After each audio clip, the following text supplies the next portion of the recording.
கற்பனை கதைகளுக்கெல்லாம் நம்ம பதில் சொல்ல முடியாது. அனைத்து இந்திய அண்ணா திராவிட முன்னேற்ற கழகத்தை பொறுத்தளவுக்கு புரட்சித் தலைவர் எம்ஜிஆர், புரட்சி தலைவி அம்மா, புரட்சி தலைவர் எடப்பாடியார், இது 2 கோடி தொண்டர்கள் ஏற்றுக்கொண்டு இன்றைக்கு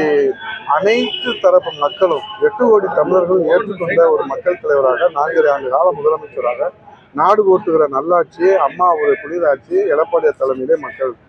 இன்றைக்கு எதிர்கட்சியாக இந்த 4 ஆண்டு காலம் ஒவ்வொரு போராட்டம், மின்சார கட்டண உயர்வுக்கு போராட்டம், பால்விலை உயர்வுக்கு போராட்டம், பத்திரப்பதிவு கட்டணத்துக்கு போராட்டம், குப்பை வரி உயர்வுக்கு போராட்டம், சொத்து வரி உயர்வுக்கு போராட்டம். நேற்று கூட பார்த்தீங்கன்னா பாட்டிலுக்கு 10 ரூபா வச்சு எவ்வளவு கொள்ளையடிக்கிறாங்கன்ற புள்ளி விவரத்தை நெஞ்சுரத்தோடு பேசுகிற, மக்கள் உரிமை காக்கிற, ஜீவாதார உரிமையாக முல்லை பெரியாறு, காவேரி, கச்சத்தீவு இது போன்ற உரிமை பிரச்சனைகளுக்கும் குரல் கொடுக்கிற ஒரே தலைவர் புரட்சி தலைவர் எடப்பாடியார் அவர்கள். ஆகவே இதில் அவர்கள்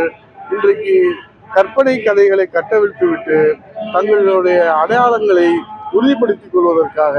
தங்கள் இருப்பிடத்தை உறுதிப்படுத்திக் கொள்வதற்காக பேசுவதற்கெல்லாம் அண்ணா திராவிட முன்னேற்ற கழகத்தின் தொண்டர்கள் பதில் சொல்ல வேண்டிய அவசியம் இல்லை.